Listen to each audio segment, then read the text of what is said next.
Welcome back to Nuggets. I'm Lee Earl. Today, the discussion is about what I am often asked, Mr. Earl, what is a good opener? More to the point, what they're actually saying is, I need a big opener. All right, how about this one? Yeah, it's not what you're talking about. Okay. Common wisdom among magicians is you open your show with your second best piece. You close the show with your best. It's not bad advice as far as it goes. But sometimes if you just jump out there and begin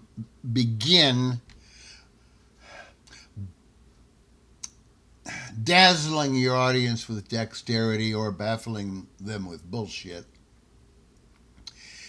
you don't achieve what I have later learned is necessary, especially as a mentalist, but also as a magician. What really, really helps a performer. You see, the audience owes us nothing. We owe them everything. I mean, without an audience, we've got no reason to exist, do we?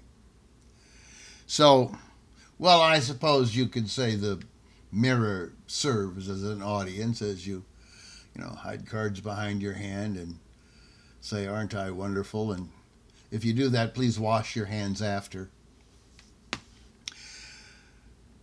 I learned as a mentalist that if I jump out there and just do some kick-ass mentalism right away, the skeptics in the audience are going to withdraw. They're not going to buy it. And automatically I have these little cancers in the audience that may very well metastasize throughout. And I can't risk that. So when I'm introduced as a mentalist, I will, after they hear my name, I will come out and simply stand there with a book in my hand. I'll explain that in another episode.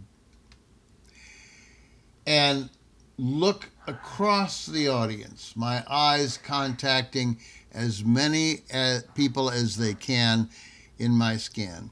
What I'm doing is I'm saying, I see you, and I know you are seeing me. That recognition is so terribly important.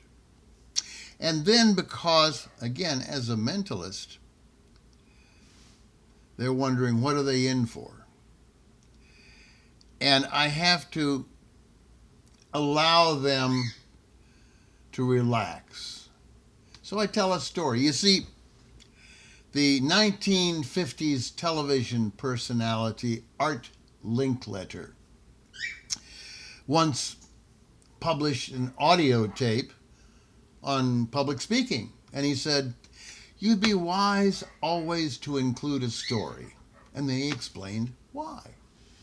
You see, with a story, people begin to generate the images you describe in their minds. That helps keep them involved. Every story has a punchline, a lesson, a moral to the story.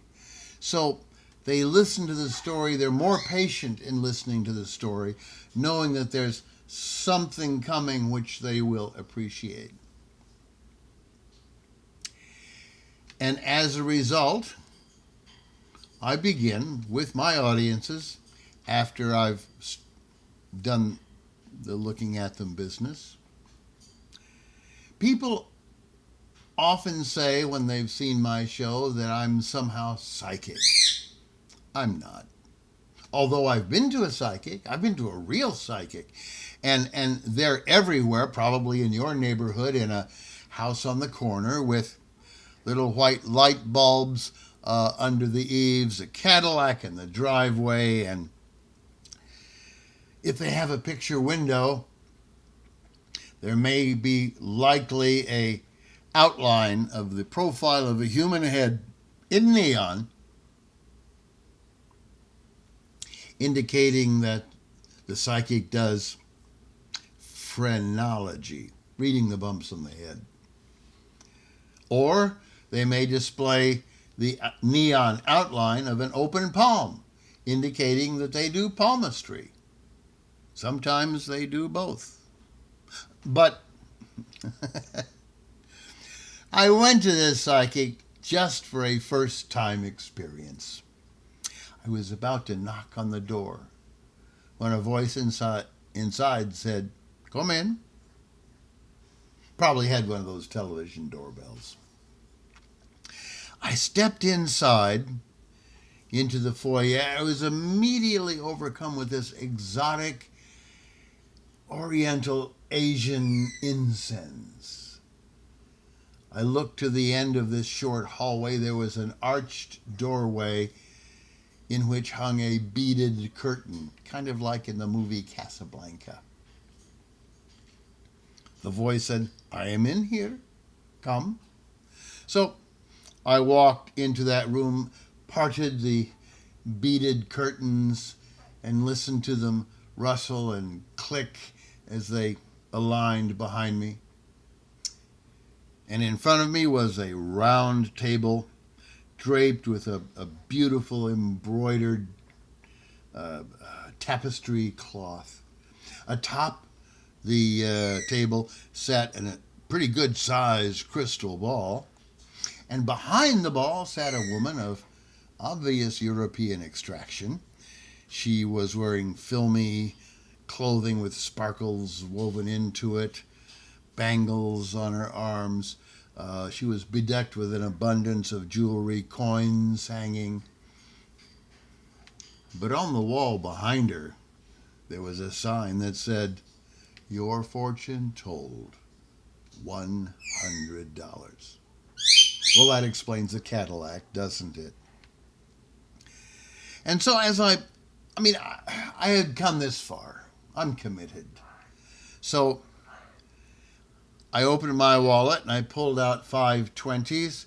And as I'm placing them into her hands, what do I get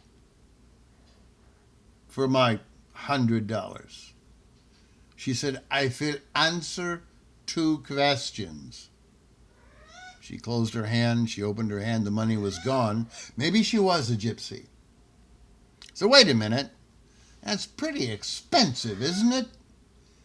Yes, it is. What is your second question? All right. If you are so all-seeing and all-knowing, tell me where my father is this very moment. She caressed the crystal ball. It began to glow. Well, I suspect there was a hole in the table and a flashlight between her knees, but it glowed. And she said, "Your father is driving a beer truck in Kansas City." Lady, you're wrong. You couldn't be more wrong. My father, God rest his soul, died 15 years ago. No? Your mother's husband died 15 years ago. Your father is driving a beer truck in Kansas City. Well, now that you have my bona fides, let's continue. This story has done several wonderful things for me. First, it indicates through the humor at my expense that I am not some I can do things and you cannot and you may applaud now type entertainer. They've showed that I have a sense of humor. Likewise, my comment about the psychic indicates to the skeptics in the audience that I may very well be among them, that I'm not taking myself entirely too seriously.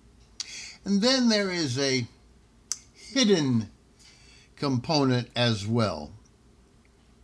When I studied NLP, Neuro-Linguistic Programming, and I don't care whether people believe in it or not, I mean, it doesn't hurt, but I included several links to the way people interpret the world. That is, NLP says most people interact with the universe around them either visually, with their eyes, auditorily, with their ears, or kinesthetically, with their senses, with their feelings. Notice that before I go on, you see, when someone mirrors your preferences, your observations, your worldview, you are more likely to, again, welcome them as part of your group. So when I describe all of the visual things that I saw in the fortune teller's house, I'm appealing to the visually oriented people, about 80% of the population. Then when I talked about the beads rustling and clacking behind me,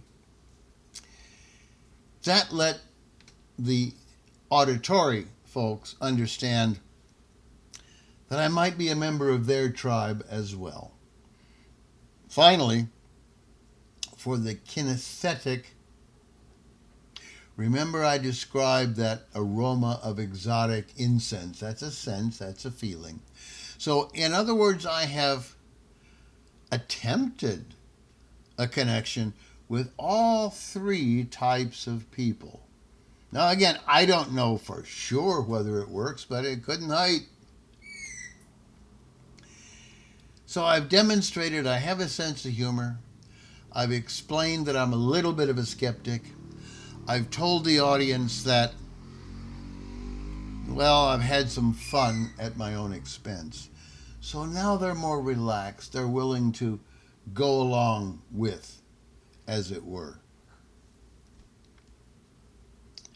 I think that's rather important, whether you work as a mentalist, a magician, or a public speaker. It is critical that you understand and connect with your audience, that you relax them to demonstrate that you're not a threat, that you may very well have something interesting to watch, see, or do, and then you take it from there. It's important that you make friends with the audience, because your friends will enjoy your presentations much more than your detractors will. Well, that's the lesson for today. Think about it. I'm Lee Earle. Show up next time. You'll see something different.